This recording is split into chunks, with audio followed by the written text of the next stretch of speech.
Modern Hollywood is filled with action blockbusters that fill our eyes with smooth, well choreographed action that makes the heroes look badass, the villains look badass, makes everyone look badass. Some of the best films of the past 10 years follow this trend of smooth, athletic, dance-like action. Captain America the Winter Soldier, Skyfall, John Wick, The Last Jedi. All of these movies, although I admit some more than others, follow the trend of smooth, calculated, choreographed action set pieces filled with sweeping shots and booming music. Don't get me wrong, I love these films. They're some of my favourite of the past 10 years. But sometimes I feel like they lack something. They lack a certain realness, a certain roughness. And who could come to save me and breathe some fresh air into my cinema experience except Shane Black and his brilliant 2016 film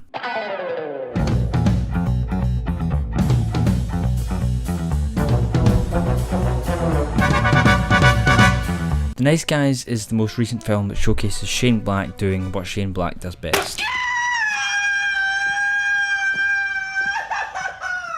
The Nice Guys follows a PI, Holland March, and a knuckle-for-hire, Jackson Healy, as they try and uncover the mystery surrounding the death of adult film star Misty Mountains in her final film. The Nice Guys is a masterclass in comedy, wit, skillful character writing, aesthetic, acting, and so much more. But what I want to talk about is Shane Black's direction. I have nothing against smooth, well choreographed action. My favourite MCU film is The Winter Soldier, which is known for having just that. But what I like about The Nice Guys is that Black somehow manages to pull off intense, high-stakes, exciting action whilst being incredibly witty and realistically imperfect.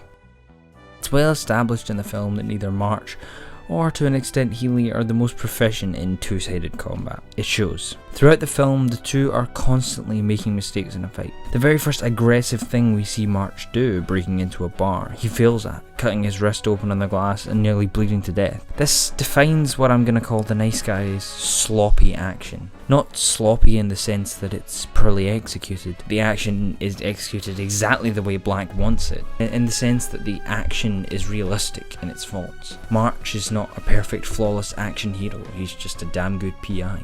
This connects the audience with March and makes him easy to empathise with. He's the audience in this situation. You know this is just about as well as you would do in the same situation. All the same, they win in the end, but it's made all the more satisfying by the trials and difficulties required to get there, rather than effortlessly cleaving through rows of goons just to get to the final boss. Towards the end of the film, the pair are pursued by professional assassin John Boy. John Boy provides an excellent contrast between the sloppy action of March and Healy, purposefully fighting against the trend of smooth action in Hollywood.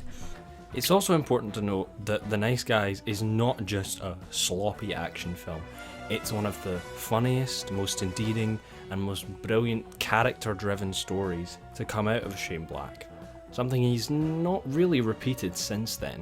It's a building on and improvement on all his previous films, like Iron Man 3 and Kiss Kiss Bang Bang, as well as his original slate of fantastic movies from the 90s.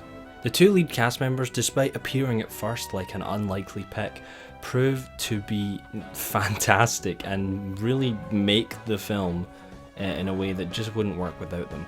Angourie Rice is also fantastic as March's daughter.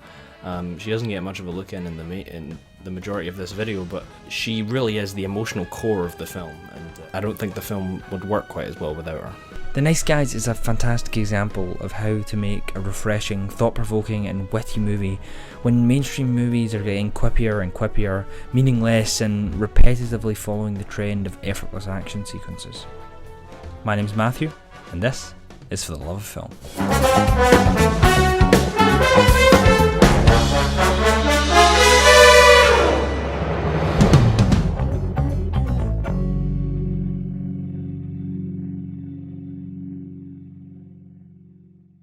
Hello, I'm back. Welcome to the end of the video if you made it. You might have noticed this video was a little bit interesting in that there was a bit in the middle there, it didn't sound quite different. There were a few hints to the video being out of date. And that's actually because I wrote and recorded the audio for this video nearly 3 years ago now. And I just whatever happened, I can't remember honestly, it didn't get made.